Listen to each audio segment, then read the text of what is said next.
নিয়ে পালালেন, সম্পদ সম্পদ তো অকল্পনীয় পরিমাণ রেখে দিয়েছেন বাইরে, ওগুলো তো আছেই। কিন্তু আজকে যখন উনি পালিয়ে গেলেন, আমি ব্যক্তিগতভাবে মনে করি উনি যদি আজকে দেশে থাকতেন নিশ্চিতভাবে কোনো আইনের আওতায় আসতে হতো।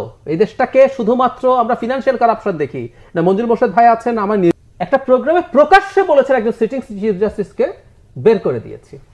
কিছু হয়েছে? একটা আদালত আছে, এখনো তথাকথিত চিফ জাস্টিস সহ আরো অনেক বিচারকরা আছেন, জাজরা আছেন। কোন একটা জায়গায় একটা মানুষ যখন নিজের মুখে বলছেন চিফ জাস্টিসকে বের করে দিয়েছে, কিছু হয়েছে? সো এইরকম অসংখ্য ইস্যু আছে যেগুলো দিয়ে শেখ হাসিনার বিচার হতো। ওনাকে যদি এই জায়গায় নিয়ে যাওয়া যেত, আমি ব্যক্তিগতভাবে মনে করি তার দল এত বিপদে পড়ত না। ৭৫ বছর হচ্ছে বাংলাদেশের স্বাধীনতার ইতিহাস আমরা যদি চিন্তা করি, সে যুক্তফ্রন্ট নির্বাচন থেকে যদি শুরু করেন, আওয়ামী লীগ একটা অঙ্গাঙ্গি ভাবে জড়িত নাম। সেই দলটা শেষ পর্যন্ত এসে যেন তেন করে ক্ষমতা, মৃত্যু আসলে তখনই ঘটিয়েছে। আর এখন উনি পালিয়ে গিয়ে শেষ পর্যন্ত এই দলটাকে ফরএভার কবরী।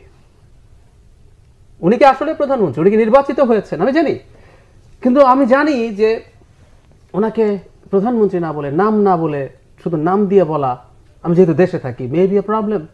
অথচ এটা কোনো সমস্যা তো ছিল না। সারা পৃথিবীতে যে কেউ তাদের ভ্যালিড প্রধানমন্ত্রী প্রেসিডেন্টকে খুব ইজিলি নাম ধরে রাখতে পারে। তো এরকম অসংখ্য অসংখ্য ব্যাপার ছিল।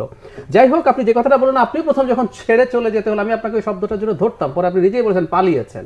উনি আসলে পালিয়েছেন, এবং তার কয়েকদিন আগেই অত্যন্ত দাপট দেখিয়ে উনি বলছিলেন যে বঙ্গবন্ধু কন্যা পালায় না। ওনার পালানোর ক্ষেত্রে রিউমার এসেছিল একটা সময়, এবং ইন্ডিয়ার একটা পত্রিকা নিউজও করেছিল, পরে তারা সেটার জন্য অ্যাপোলোজাইজ করেছে। আসলে ব্যাপারটা কি হয়েছে? ব্যাপারটা হলো, আমি আজকে বিশেষ করে কতগুলো জায়গায়, গণভবনে যা হলো, পার্লামেন্টে যা হলো, এবং কার্যালয়ে যা হলো, এবং শেখ মুজিবুর রহমানের অনেকগুলো মূর্তি বা স্ট্যাচু ভাঙা হলো, বড় একটা স্ট্যাচু ভাঙা।